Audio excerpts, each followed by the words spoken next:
한번 카페 한번 가볼까요? 여기 네네. 카페도 많나요, 대표님?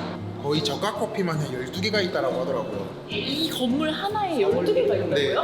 네. 값이나 뭐 이런 거에 한 1,400원밖에 안 한다라고 하지만은 뭐 직원들 인건비, 월세 이런 거 다 합치면 사실 수익 얻기 쉽지 않은 것 같아요. 그거 하나 있었죠. 여기 2개 있었죠. 하나, 둘, 벌써 2개 찾았습니다. 네. 벌써 2개 찾았어요. 좀 더 가시면 또 커피집이 또 있어요. 지금 자기들끼리도 얼마나 난감하겠어. 4개가 맞아요. 붙어 있어요. 여기 또 하나 더 있네요. 그러니까 커피 사피엔스도 들어가 있어요. 사피엔스.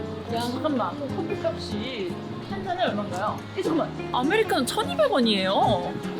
이렇게 새로 들어오는 비집 큰 단지에 커피 하러 이렇게 들어오는 사람들 추천하시나요? 지금 이 세태를 봤을 때? 별로 추천을 안 하는 게 네. 대기업들이 꽤 많이 위치를 하고 있는 JYP도 여기에 있는데 네. 캡슐 커피나 이런 거 잘 되어 있기 때문에 그런 것도 조금 떨어질 수가 있고 네.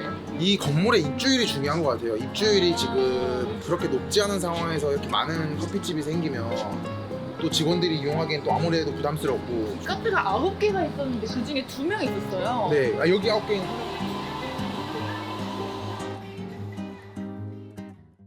네, 대표님 그러면은 이제 본격적으로 고덕에 대해서 또 주거로도 또 업무직으로도 사용하고 계시니까 제가 둘 다 여쭤볼 건데 고덕의 개발적인 걸 좀 알고 싶어요.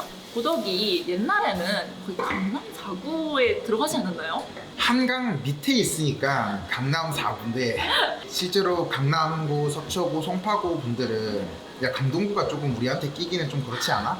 라는 이야기들이 있었고 근린공원이 엄청 많아요. 녹지들도 많고 어떤 곳들 어디 제일 자주 가세요? 강동구에서 5분 거리 위로 가면은 하남 미사 조정 경기장 그쪽이 또 걸어다니기도 좋고 자전거도 탈 수 있어서 그쪽을 많이 가고 거기가 아니면은 하남 나무고아원이라고 해서 또 숲을 엄청 예쁘게 친환경적으로 놀이기구를 꾸며둔 곳이 있어요. 저도 어렸을 때 이제 신도시에 살았는데 그렇게 공원 있는 게 참 좋았어요. 그러면 지난번에 얘기해주신 마곡이 우리 강서와 강동이니까 좀 얘기를 해보면 좋을 것 같은데요. 최근에 또 신혼부부들도 둘에 많이 입주를 해요. 네. 도심보다는 조금 괜찮다 보니까 가격적으로 둘이 어느 정도 차이가 나나요? 그래도 한 10% 정도 더 비싼 걸로 알고 있어요. 오, 그 이유는 뭘까요? 오랫동안 발전을 해온 지역이고 마곡은 아예 정말 허허벌판이었었거든요. 그리고 최근에 계속 이제 신축 건물들이 많이 들어가고 부흥이 되는 지역이다 보니까 아직 강동만큼 못 따라온 게 아닌가 생각을 하고 있습니다. 맞아요. 또 상대적으로 마곡은 공항에 가깝고 여기는 강남 혹은 이제 휴양지로 갈 수 있는 길에 가깝다라는 장점이 있는 것 같아요. 자, 그러면 비즈밸리 입주를 하셨어요. 네. 업무직으로는 어떤가요? 업무직으로서는 조금 부족하다라고 생각을 하고 있어요. 미팅이 많은 업종, 특히나 이제 중소기업 같은 경우에는 누군가한테 발주를 받거나 영업을 해야 되는데 대부분의 기업들이 강남에 몰려 있거든요. 네. 그러면 강남에 사실 있는 게 그런 영업하기 훨씬 편하죠. 그 다음에 어디서 미팅할래라고 했을 때 뭐 강남 혹은 뭐 성수동까지도 오케이를 할 수 있는데 강동이에요 그러면은 다들 약간 멈칫하는 거죠. 뭔데? 그러면은 종로에서 볼까? 근데 그러면 이번에 이렇게 입주하신 비즈밸리 이 자체가 굉장히 큰 업무지구인 것 같아요. 고덕에는 이렇게 대규모의 업무지구가 많이 있나요? 사실 거의 없다라고 해도 괜찮을 것 같아요. 이제 구 차원에서 지원이 꽤 있었던 것 같아요. 저도 그렇게 생각을 하는 게 여기 지하 1층에 있는 곳도 구에서 운영하는 키즈 카페고 그러면 왜 이렇게까지 해서라도 강동구가 좀 기업을 늘리고 싶냐? 이거 정말 그냥 개인적인 사견이지만 이제 결국에는 지방세. 아, 세금. 네, 강동구청도 사실 수입이 필요하니까 세수가 필요하죠. 네, 이제 기업들이 많은 것만큼 좋은 게 없거든요. 그래서 여기에서 기업들이 다들 좀 많이 들어오고 잘 돼야 당연히 이제 세금 확보를 더 많이 할 수 있어서 이런 식으로 비즈밸리는 강동구에서 계속 밀어줄 수밖에 없는 것이 않을까. 제가 일단 오는 길에 봤는데 여기에 꽤 큰 중견기업들이 일단 이미 많이 들어왔던데요. 어디가 있죠? 뭐 도드람이라든지 오. 쿠쿠전자, 그다음 오. 저희가 제일 잘 아는 건 JYP. JYP. 네. 이렇게 많은 중견기업들이 이제 사업을 좀 짓다 보니까 마곡이라는 다른 점은 마곡은 시행사가 시행을 하고 건설사가 지었잖아요. 근데 고덕 같은 경우에는 다들 사옥을 짓는데 저렇게 비정형 건물로 이제 나오는 것들이 있으면 예뻐요. 근데 공사비가 훨씬 많이 들어가요. 거의 뭐 20% 30%까지 더 늘어날 수가 있기 때문에 상업적인 것보다는 자아 실현을 하게 되는 계기가 되는 거죠. 우리 회사가 추구하는 가치를 내가 네. 건물로도 보여주겠어 이렇게 많이 생각하시거든요. 네. 중견기업이 들어오기에는 고덕이 되게 조건이라든지 단지 형성으로는 사실 좋은 것 같아요. 근데 안 좋은 점 중에 하나는 중견기업, 네. 뭐 일부는 대기업들도 임직원 수가 그렇게까지 많지 않단 말이에요. 이 사업을 다 쓸 만큼. 그래서 저층 부분에 임대료 내는 경우들이 꽤 많아요. 상가를 돌리려 한다든지. 상가보다도 오피스인인 거죠. 2, 어. 3층 정도는 조금 대규모로 해서 임대를 많이 돌리는 것 같아요. 저 이제 걸어 다니면서 네. 임대 문구를 꽤 볼 수 있었거든요. 생각보다 여기 지금 물량이 너무 많이 풀려 있다. 그런 점들을 좀 캐치를 할 수가 있었어요.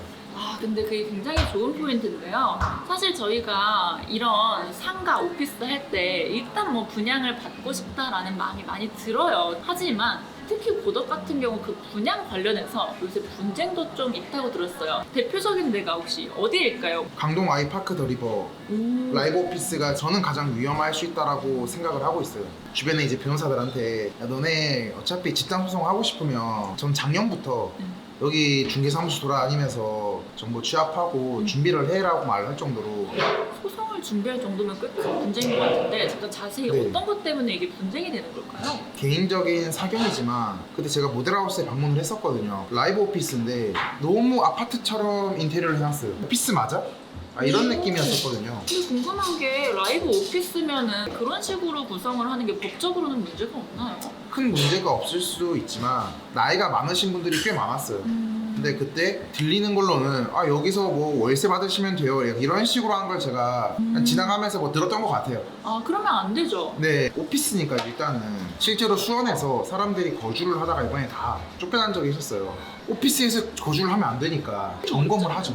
아 정말요? 네, 근데 그거는 이제 대대적인 거기 때문에 칼을 뽑아야 되지만 그래도 언제 칼을 뽑힐지 모르고 그렇죠. 이행강제금이 또 부과가 되기 때문에 어떻게 보면 또 유언이랑 다르다고 생각을 하는 것 중에 하나는 유언 같은 경우에는 여기가 이제 분양 경쟁이 조금 치열했어요. 그래서 어떤 사람들은 한 개 층을 분양받는 사람들도 있고 개인 사업자들이 한 개호실, 두 개호실 분양받기는 어렵거든요. 많은 자금력이 있는 기업들이 분양을 받다 보니까 지금 1년 여기가 넘었잖아요. 근데 준공하고 나서 입주가 거의 안 되고 있긴 하거든요. 근데 그럼에도 불구하고 좀 계속 잘 버티고 경매로 잘 안 올라오더라고요. 그런 거를 좀 파악을 할 수가 있었고 그래서 저도 여기를 매입보다 사실 임대로 들어왔던 게 매입을 했을 때 저희가 80% 대출을 받는데 80% 대출을 받았을 때 이자보다 월세가 훨씬 싸더라고요. 그래서 저는 이제 월세로 들어왔고 근데 9호선이 추가 개통이 되면 상승은 할 수 있다고 보기 때문에 중개사에 들어가서 비슷한 수준이라고 하면은 한 개 호실때 내가 2억 8천이면 사겠다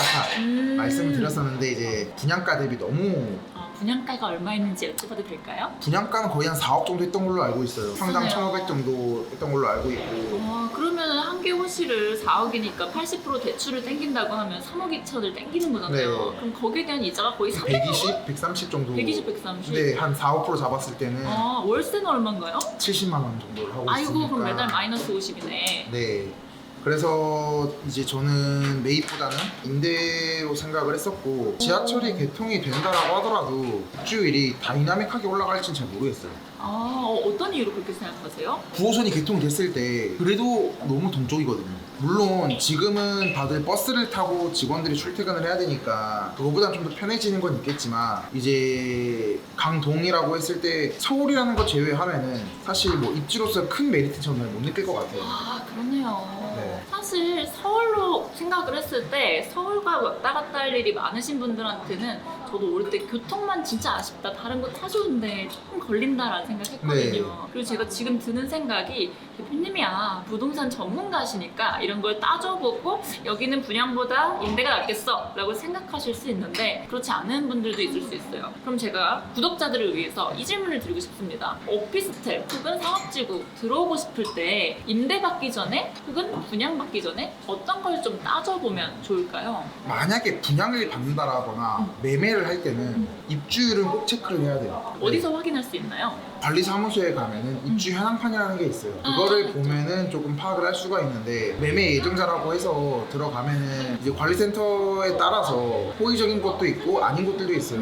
그러면 좀 더 객관적으로 파악을 하는 곳은 인터넷 관제센터예요. G사업센터 같은 경우에는 섹션 오피스도 그렇고 좀 싸게 공급을 하는 거예요. 네. 그분들 같은 경우에는 사실 건물의 가치 상승이랑 좀 무관하신 분들이잖아요. 그쵸. 그리고 이제 입주를 했는데 저희가 인터넷을 안 쓰진 않으니까 확실하게 좀 입주율을 객관적으로 말해줄 수 있다고 저는 생각을 하고 있고. 하나 궁금한 게 있어요. 그렇게 입주 현황 궁금해요라고 하면요, 어떤 곳들은 이렇게 얘기해요.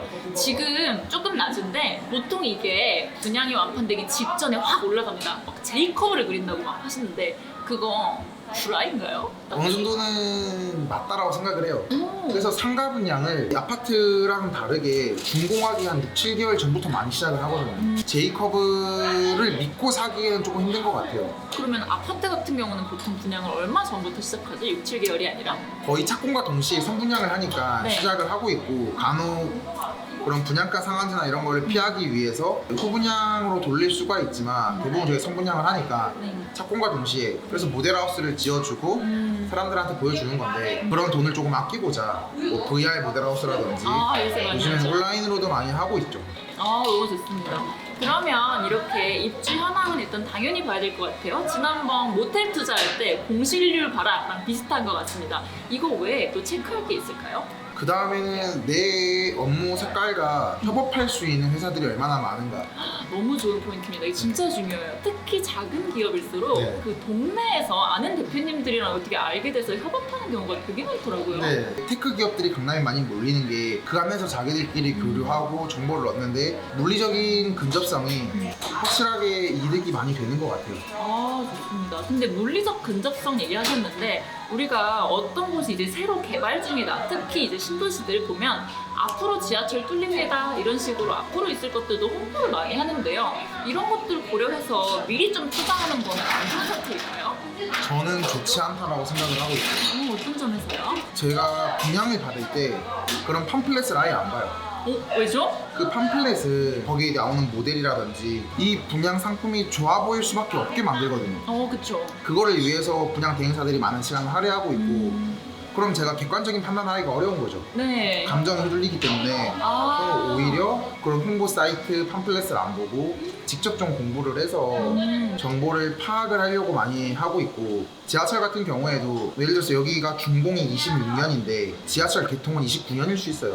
2, 3년 뒤에. 네, 마치 호재를 누릴 수 있는 것처럼 해두는 경우들도 많고, 여기에 적혀 있더라도 이미 감정이 이쪽에 빠져 있으면은 그래 뭐 2, 3년 뒤에 개통이 되면은 되겠네라고 생각을 하니까, 이미 개통이 된 게 아니라면은 조금 미래의 호재를 생각을 하고 투자를 하는 거는 조금 어려울 수 있다. 뭔가 이렇게 막 홍보를 할 때 하는 그런 멘트들이라든지 앞으로 여기 이거 될 겁니다 라는 것은 일단은 좀 객관성을 위해서 좀 배제하고 실제적인 가치를 위주로 투자하는 게 역시 본질인 것 같습니다, 투자에. 맞아요. 네. 그러면 마지막 질문. 그 고덕에 살면서 업무까지 같이 하고 계신데 이 동네에서 별점으로 10점 만점에 몇 점? 9점이지 않나 하고 있습니다. 와, 가장 큰 살 하나만 꼽으라면?